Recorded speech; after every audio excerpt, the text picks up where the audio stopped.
Good morning students. आज की class में हम लोग देखेंगे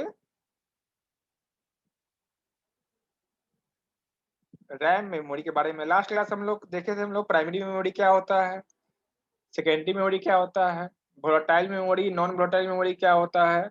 आज के क्लास में हम लोग देखेंगे रैम मेमोरी के बारे में। रैम के बारे में हम लोग जानते हैं कि रैम कैसा मेमोरी होता है, ये एक वोलेटाइल मेमोरी होता है। रैम कैसा मेमोरी होता है? Volatile memory. वोलेटाइल मेमोरी क्यों होता है? पावर ऑफ होते हैं इसके अंदर का सारा स्टोरेज सारा डाटा उसका इरेज हो जाता है, मिट जाता है, डिस्ट्रॉय हो जाता है। डिलीट हो जाता है, डिस्ट्रॉय हो जाता है, इरेज हो जाता है, डिलीट हो जाता है। ठीक है, फिर रैम का फुल फॉर्म क्या हो गया? Random access memory. ऑब्जेक्टिव में एग्जाम में पूछता है रैम का फुल फॉर्म क्या होता है। एग्जाम में पूछता है कि प्राइमरी मेमोरी किसको बोलते हैं? Objective RAM. रैम। तो एग्जाम में पूछेगा कि प्राइमरी मेमोरी किसको बोलते हैं, रैम को बोलेंगे। ठीक है, रैम कैसा मेमोरी है? It is a semi conductor storage memory है। ये क्या है? किससे बना हुआ? रैम किससे बना हुआ है? सेमी कंडक्टर से बना हुआ। सेमी कंडक्टर से बना, सेमी कंडक्टर डिवाइस होता है, सेमी कंडक्टर जो होता है उससे इसका मेमोरी बना होता है, सेमी कंडक्टर मेमोरी से। रैम क्या है? It is a place. RAM memory कैसा है? RAM memory it is a place, ऐसा जगह है इन द कंप्यूटर, ऐसा जगह कंप्यूटर में वेयर, कहाँ, जहां data and programs are temporarily stored. RAM के बारे में पूछे, रैम क्या है? रैम ऐसा जगह है कंप्यूटर में, रैम का वैसा मेमोरी कंप्यूटर में जहां पे क्या होता है, data and programs are temporarily stored, जहां डाटा प्रोग्राम्स को कुछ देर सॉरी कुछ देर के लिए स्टोर किया जाता है। क्या बोलते हैं? रैम बोलते हैं। ये कैसा मेमोरी है? It is a volatile memory है। लाइन कटने पे, बिजली कटने पे इसका डाटा डिलीट हो जाता है, इरेज हो जाता है, ऑटोमेटिक डिलीट हो जाता है। फिर नेक्स्ट क्या है? रैम के बारे में लिखने को पूछे एग्जाम में, क्या लिखेंगे? बताया गया था it is the first place where data and instructions are placed after being input and process information is placed in it। इसका मीनिंग बताओ, कोई बताओ तो इसका मीनिंग क्या कह रहा है ये? अभी ऊपर में हम एक्सप्लेन कर चुके थे हम। इसका मीनिंग क्या कह रहा है बताओ, कोई स्टूडेंट पढ़ो, अब बताओ ये क्या कहना चाह रहा है ये लाइन? ये रैम के बारे में बता रहा है। पॉइंट नंबर 5 बताइए पढ़ के कि कोई समझ क्या बोल रहा है, क्या कहना चाह रहा है। Point number 5।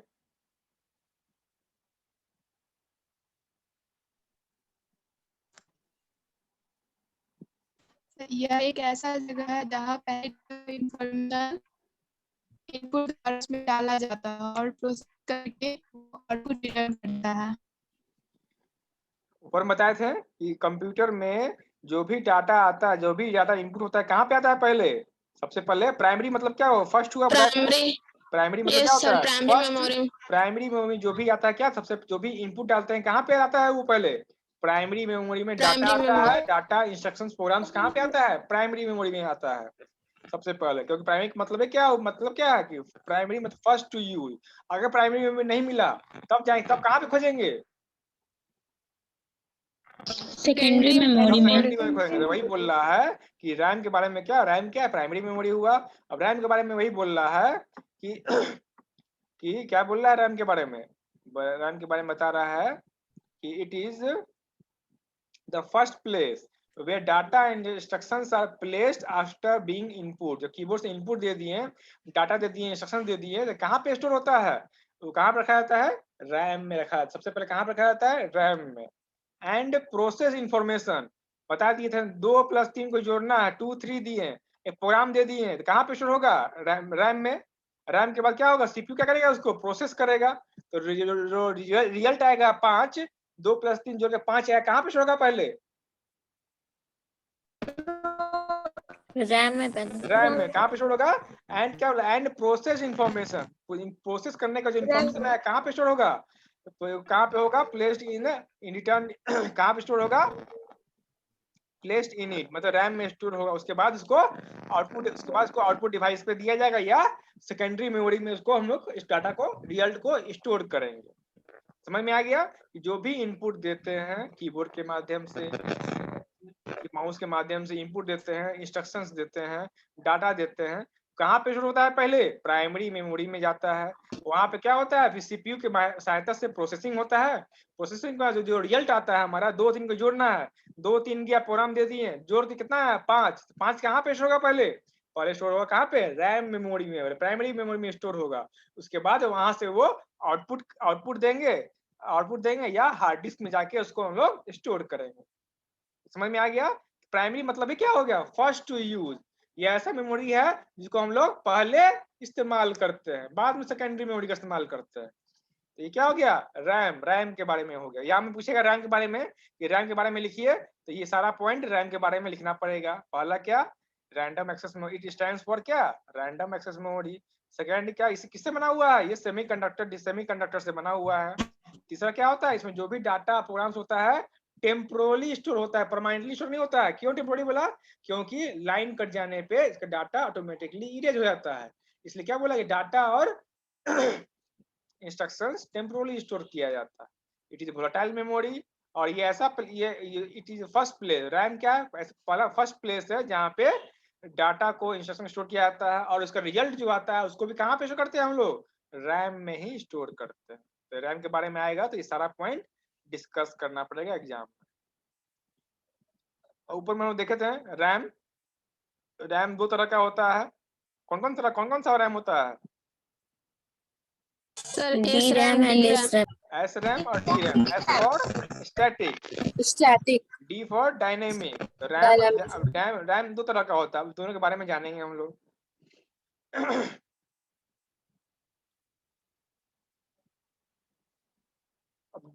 डी रैम तो सबसे पहले तो उसका फुल फॉर्म याद जानेंगे हम लोग। यहाँ में ऑब्जेक्टिव में पूछता है कि डी रैम का फुल फॉर्म क्या होता है। तो डी रैम का फुल फॉर्म क्या होता है? डी रैम का full form dynamic random access memory.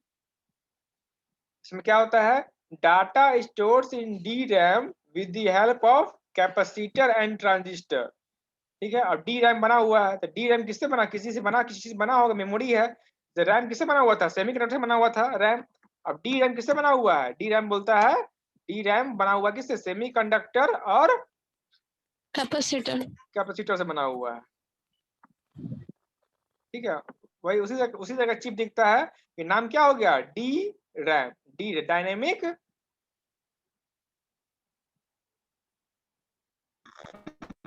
Random access memory. ठीक है। तो यहाँ में पूछेगा कि डी रैम किससे बना होता है? कैपेसिटर और ट्रांजिस्टर की सहायता से बना होता है। ट्रांजिस्टर और कैपेसिटर की सहायता से। अब डी रैम में क्या होता है? इस डी रैम में क्या बोल रहा है? जो ये डी रैम जो देख रहे हैं हम लोग यहाँ कंप्यूटर पे, ये डी रैम जो दिख रहा है, ये चिप दिख रहा है, ये डी रैम, इसमें क्या बोलता है? डी रैम में क्या बोलता है? इसको क्या कहता है? बार बार क्या डाटा, इसमें डी रैम में क्या है? मेमोरी है। इसमें क्या होगा? डाटा क्या होगा? डाटा इसमें क्या होगा? डाटा स्टोर होगा। अब क्या बोल रहा है? डाटा को इसमें उसको स्टोर करने के लिए, स्टोर किए हुए डाटा को डिलीट नहीं हो, उसको क्या करना पड़ेगा? इसको बार बार क्या करना पड़ता है? रिफ्रेश करना पड़ता है। क्या करना पड़ता है? डी रैम क्या करना था? बार बार क्या करना पड़ता है? रिफ्रेश करना पड़ता है इसको, तब जाके उसका डाटा मेमोरी में रहेगा। अगर बार बार रिफ्रेश नहीं होगा तो क्या होगा? उसका डाटा क्या होगा? ऑटोमेटिक क्या हो जाएगा? डिलीट हो जाएगा। तो डायनेमिक रैंडम एक्सेस मेमोरी में क्या करते हैं हम लोग? हमको रिफ्रेश करना पड़ता है उसको बार बार, कंटिन्यूसली, लगातार। It requires continuously refreshing. बार बार हम लोग क्या करना पड़ता है? इसको रिफ्रेश करना पड़ता है। कंटेंट डाटा को ऑफिस कंटेंट को, इसको जो डाटा स्टोर है उसको बार बार रिफ्रेश करना पड़ता है टू होल्ड इंफॉर्मेशन। उसका माने डी रैम में इंफॉर्मेशन होल्ड रहे, रुका रहे, इसलिए क्या करना पड़ता है? स्टोर रहे, क्या करना पड़ता है? बार बार क्या करना पड़ता है? तो रिफ्रेश करना पड़ता है। अगर रिफ्रेश नहीं हुआ तो क्या होगा? डाटा उसका क्या हो जाएगा? डाटा उसका डिलीट हो जाएगा। तो डी रैम में किसी को कोई डाउट, किसी को तो पूछ सकता है।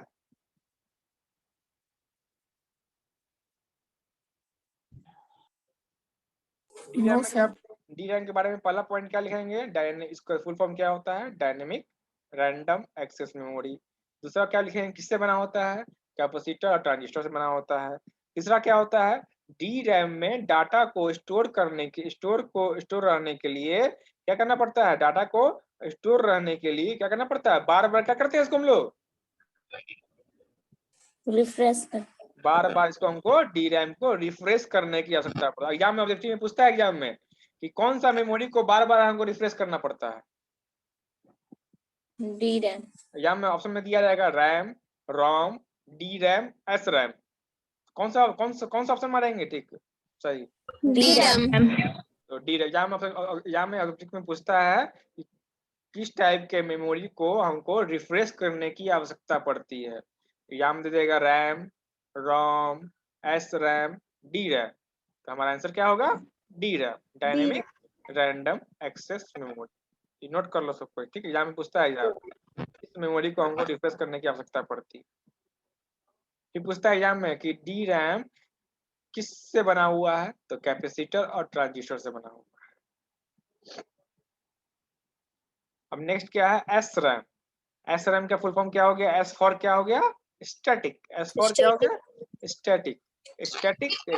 स्टैटिक रैंडम एक्सेस मेमोरी वाला पॉइंट हो गया एस रैम के बारे में। दूसरा क्या होता है, डाटा स्टोर्ड इन, डाटा किस डाटा एस रैम में किस फॉर्म में स्टोर होता है, फ्लिप फ्लॉप में। किसमें होता है, फ्लिप फ्लॉप में स्टोर। ऊपर में किसमें था, डी रैम किसमें था, डी रैम किसमें स्टोर था, डी रैम कैपेसिटर में था। कैपेसिटर का फोटो देखना था, देख लो कैपेसिटर। कैपेसिटर किस तरह का होता है,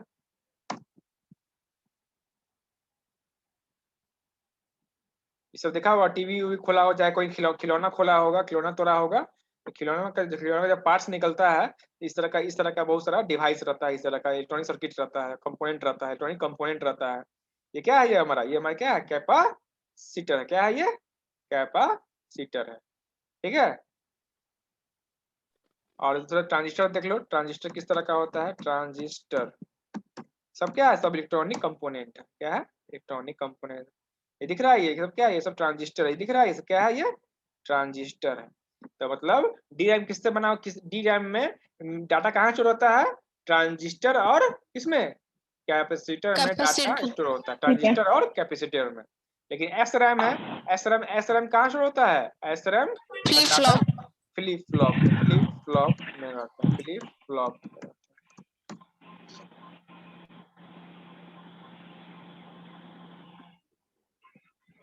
फ्लिप फ्लॉप चप्पल होता है क्या, फ्लिप फ्लॉप इन डिजिटल। देखो फ्लिप फ्लॉप पढ़ा मालूम, फ्लिप फ्लॉप चप्पल भी होता है। ये हमारा सर्किट डायग्राम है, फ्लिप फ्लॉप का क्या है, ये सर्किट डायग्राम है, ठीक है। तो यही सर्किट जो बना हुआ है, क्या है, फ्लिप फ्लॉप है। क्या है ये, फ्लिप फ्लॉप इलेक्ट्रॉनिक सर्किट है ये। इसी सर्किट को हमारा चिप में डिजाइन करके हमको चिप में डिजाइन करके डाल दिया। इसी सर्किट क्या करता है, इसी सर्किट क्या करता है, हमारे चिप में डाल देगा, और वो क्या किस तरह काम करेगा, फ्लिप फ्लॉप का काम करेगा। तो क्या हो गया, एसरैम बोलेगा कि एसरैम में, स्टैटिक रैम में डाटा कहाँ पे स्टोर होता है, डाटा स्टोर होता है फ्लिप फ्लॉप में स्टोर होता है। नेक्स्ट क्या है, it does not require refreshing of cell. क्या बोलता है, इसके मेमोरी को क्या करता है, रिफ्रेश करने का आवश्यकता नहीं पड़ता है, ठीक है। इट रिटेन्स इस कंटेंट टिल कंप्यूटर वर्किंग। क्या करता है, जब तक कंप्यूटर चल रहा है, कंप्यूटर काम कर रहा है, तब तक इसका डाटा एस रैम में रहता है। लेकिन क्या है, तो दोनों अब पूछे एग्जाम में डी रैम एस रैम में क्या अंतर है, पूछा बताएगा तो क्या बताना पड़ेगा, उसको डी रैम को रिफ्रेश करने का जरूरी होता है, एस रैम को रिफ्रेश करने का जरूरी नहीं होता। हाँ, ये पहला डिफरेंस। दूसरा डिफरेंस, डी रैम का स्टोरेज कैपेसिटर और ट्रांजिस्टर होता है, और एस रैम का फ्लिप फ्लॉप होता है। एस रैम में डाटा कहाँ स्टोर होता है, फ्लिप फ्लॉप में। तीसरा पॉइंट,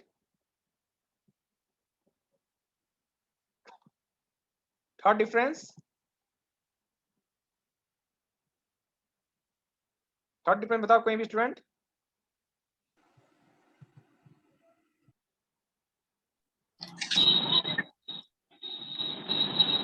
थर्ड डिफरेंस क्या हो गया, सर डी डाटा उसमें रिफ्रेशिंग करना पड़ता है और एस रैम को नहीं करना पड़ता। ये तो हो गया, ये एक डिफरेंस हो गया।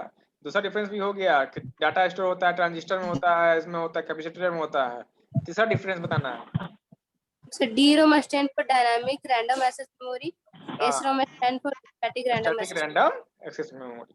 ये चीज एग्जाम में याद रखना है, एग्जाम में कुछ भी पूछ देगा। पूछ देगा कि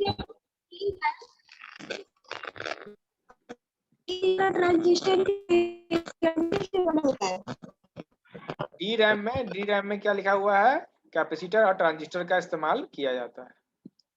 कैपेसिटर और ट्रांजिस्टर का इस्तेमाल किया जाता है डाटा को स्टोर करने के लिए, कैपेसिटर और ट्रांजिस्टर का। और एसरैम में फ्लिप फ्लॉप का इस्तेमाल किया जाता है। तो डी रैम एसरैम सबको समझ में आ गया, रैम समझ में आ गया, एसरैम डी रैम सबको समझ में आ गया सबको। Yes sir. अब हम लोग नेक्स्ट पढ़ेंगे रोम के बारे में पढ़ेंगे। तो रोम के बारे में भी बताए थे। रोम का फुल फॉर्म क्या होता है, पहला पॉइंट क्या हो जाएगा रोम का full form? Read only memory. Read only memory. Second point क्या होगा रोम के बारे में? रोम के बारे में क्या हो जाएगा? It is non volatile memory. मतलब कहने का मतलब क्या हुआ कि लाइट पावर कट जाने पे भी क्या होता है, इसका डाटा डिलीट नहीं होता है। ठीक है, इसका मतलब क्या हो, डिलीट नहीं होता, इसका मतलब क्या हो गया, डाटा इसमें परमानेंटली स्टोर होता है। मतलब क्या हो गया, इसमें डाटा क्या होता है, इसमें परमानेंटली स्टोर। नॉन वोलेटाइल मतलब क्या हुआ, डाटा डिलीट नहीं हो रहा, मतलब क्या हुआ, परमानेंटली स्टोर्ड रहता है। तो रोम में समझ में आ गया, रोम में अंदर समझ में आ गया। और रोम का हम फोटो भी देख लिए थे कि ये हमारा रैम है, ये हमारा रैम चिप है। और रोम किस तरह का है, इस तरह का ये सब का चिप जो दिख रहा है, किस तरह का चिप है, ये रोम है, रोम का मेमोरी है, इसमें डाटा परमानेंटली स्टोर किया जाता है। Third point, instructions are written at the time of manufacturing permanently. क्या बोल रहा है, रोम में क्या लिखते हैं हम लोग, इंस्ट्रक्शंस लिखते हैं। कब लिखते हैं, जब हम लोग कंप्यूटर को बना रहे होते हैं उसी समय क्या होता है, हम लोग परमानेंटली इंस्ट्रक्शंस को लिख देते हैं, किसमें, रोम में। ठीक है, तो instructions are written at the time of manufacturing permanently. मतलब परमानेंटली मैन्युफैक्चर जब कंप्यूटर जब बनाते हैं उसी में क्या करते हैं, रोम के मेमोरी में क्या करते हैं हम लोग, इंस्ट्रक्शंस को परमानेंटली लिख देते हैं।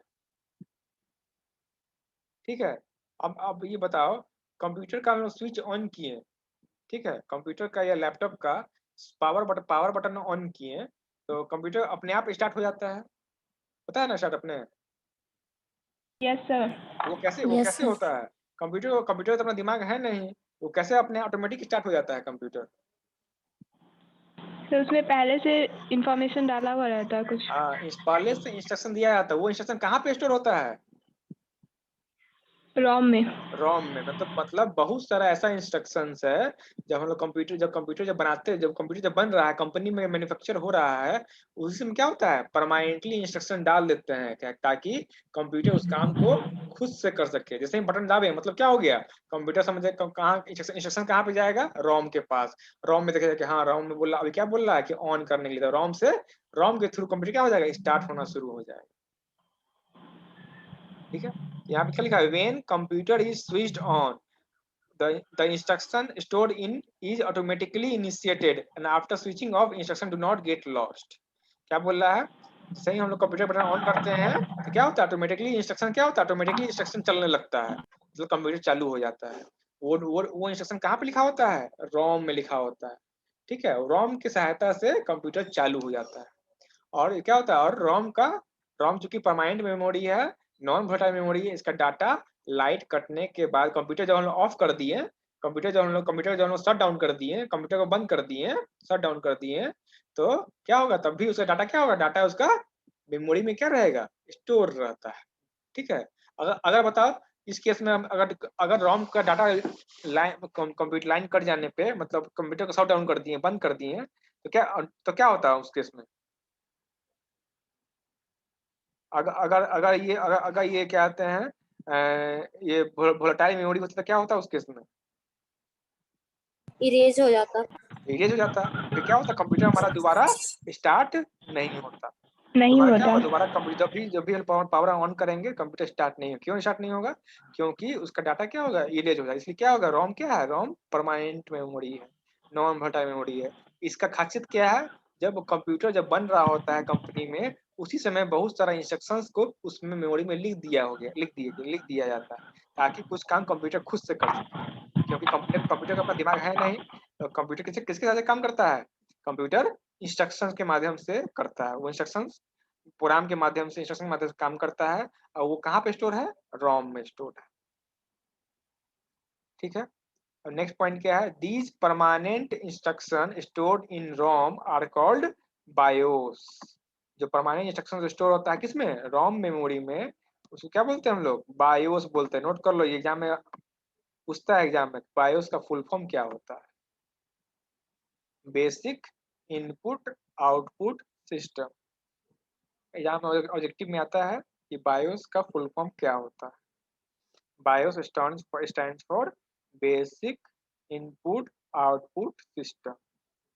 एग्जाम में पूछेगा कि परमानेंट इंस्ट्रक्शन जो रोम में स्टोर होता है उसको क्या बोलते हैं, परमानेंट इंस्ट्रक्शन रोम में स्टोर हुआ उसी को क्या बोलते हैं, बायोस बोलते हैं, बेसिक इनपुट आउटपुट सिस्टम। ठीक है। अब बताओ इसमें रोम के बारे में किसी कोई डाउट, किसी को रोम के बारे में जो पढ़ा है, कोई डाउट किसी को पूछ सकता है।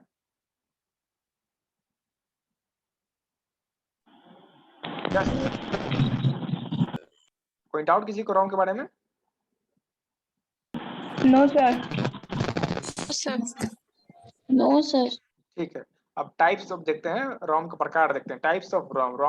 रोम कितने प्रकार का होता है, 3 तरह का, पी रोम, ईपी रोम और डबल ईपी रोम। ये 3 तरह का रोम होता है। ठीक है। पहला क्या था, पहला पी रोम का फुल फॉर्म क्या होता है, पहले जानेंगे। Programmable read only memory. क्या होता है, फुल फॉर्म क्या होता है, एग्जाम में पूछता है पी रोम का फुल फॉर्म क्या होता है, ऑब्जेक्टिव पूछेगा। तो प्रोग्रामेबल रीड ओनली मेमोरी। इसमें क्या होता है, ROM once program it is not possible to modify erase program stored in ROM. क्या बोल रहा है, पी रोम में जो डाटा परमानेंटली हम लोग लिख दिए, ठीक है, पी रोम में जो डाटा लिख दिए हम लोग, उसको क्या कर सकते हैं, उसको हम लोग इरेज नहीं कर सकते। ठीक है, क्या कर सकते हैं, उसको हम लोग मिटा नहीं सकते हैं। ठीक है। एक बार स्टोर कर दिए हम लोग, एक बार डाटा रोम वंस प्रोग्राम, एक प्रोग्राम मतलब क्या हुआ, इंस्ट्रक्शंस डाटा डाल दी, इंस्ट्रक्शन दे दिए हैं। It is not possible to modify और erase program stored in ROM. मतलब रोम में जो भी डाटा स्टोर्ड है उसको हम लोग मिटा नहीं सकते हैं। और मॉडिफाई मतलब क्या होता है, मॉडिफाई मतलब क्या होता है, चेंज करना, चेंज नहीं कर सकते हैं। और इरेज मतलब डिलीट करना, मिटा नहीं सकते हैं। क्या हो गया, पी रोम। अब आता है ईपी रोम। ईपी रोम का फुल फॉर्म क्या हो गया, ई स्टैंड्स फॉर क्या होगा, ई स्टैंड्स फॉर, हाँ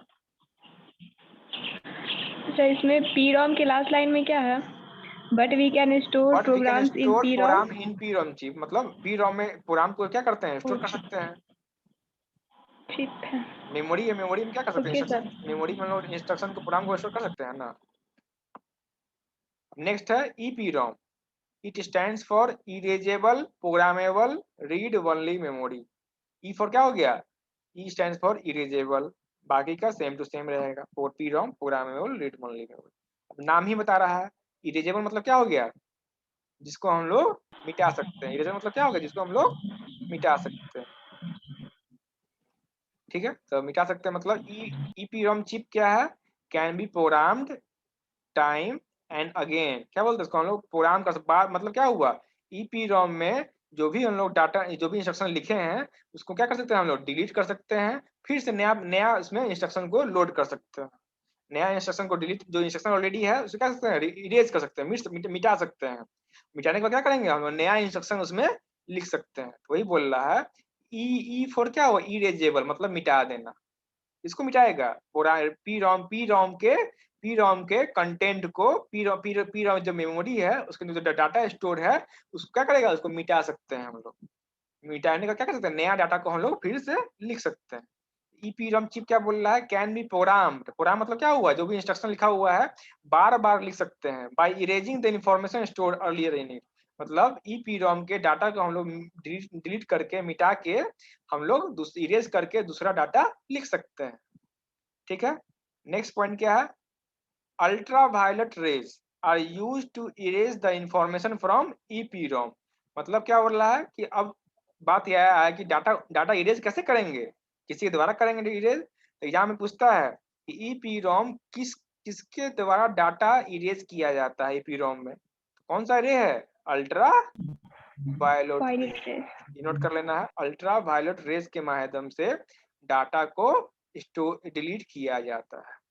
ultraviolet ray are used to erase the information from EPROM। EPROM से अल्ट्रावायलेट रे का इस्तेमाल किया जाता है डाटा को इरेज करने। ये क्या हो गया हमारा EPROM, erasable programmable read only memory. और थर्ड टाइप क्या है हमारा, डबल EPROM। डबल ई आ गया, एक ई था पहले से, उसके आगे एक और ई लग गया, तो अब क्या आ गया, इलेक्ट्रिकली आ गया। अब बताओ इसके नाम से ही बताओ तो इसमें क्या क्या क्या होता होगा, बताओ के नाम से ही कुछ मालूम चल रहा होगा। डबल EPROM क्या हो गया, electrically erasable programmable read only memory. Electrical से इसके डाटा को इरेज कर हाँ, सकते इसमें भी क्या होगा, डाटा इरेज कर सकते हैं, लेकिन किसके माध्यम से, इलेक्ट्रिकली, बिजली की सहायता। इलेक्ट्रिकली इरेजेबल प्रोग्राम में ऊपर में क्या था, सिर्फ इरेजेबल था। ठीक है, इरेजेबल मतलब क्या हुआ, उसमें अल्ट्रावायलेट का इस्तेमाल किया जाता था, अल्ट्रावायलेट रे का इस्तेमाल। इसमें इलेक्ट्रिकली, इट स्टैंड्स फॉर क्या, electrically erasable programmable read only memory. It is also in this also we can erase data from double EPROM। इसमें क्या बोला, डाटा को इसमें भी इरेज लिखा हुआ है, इरेज कर सकते हैं। और नया इरेज करने का क्या क्या कर सकते हैं, नया डाटा को हम लोग स्टोर कर सकते हैं। ठीक है, उसके बाद क्या है, electrically data are erased here. इसमें क्या है, डाटा कैसे इरेज किया जाता है, इलेक्ट्रिकली, बिजली की सहायता से डाटा को इरेज होता है। अब यहाँ में पूछेगा कि EPROM और डबल EPROM में क्या अंतर है, क्या बताएंगे हम लोग। EPROM को अल्ट्रावायलेट रे से क्या इरेज कर सकते हैं, और डबल EPROM को इलेक्ट्रिकल से इरेज कर सकते हैं। ठीक है, इरेज करने के बाद क्या कर सकते हैं, इरेज करने के बाद फिर से नया प्रोग्राम हम लोग लिख सकते हैं। ठीक है, अब PROM में क्या है, PROM में एक बार जो इंस्ट्रक्शन लिखा गया है उसको हम लोग इरेज नहीं कर सकते हैं, मॉडिफाई नहीं कर सकते हैं PROM। तो ये क्या था हमारा, टाइप्स ऑफ ROM था, ROM के बारे में जाने और टाइप्स ऑफ ROM के बारे में जाने। इसमें किसी को डाउट है तो पूछ सकता है। No sir. No sir.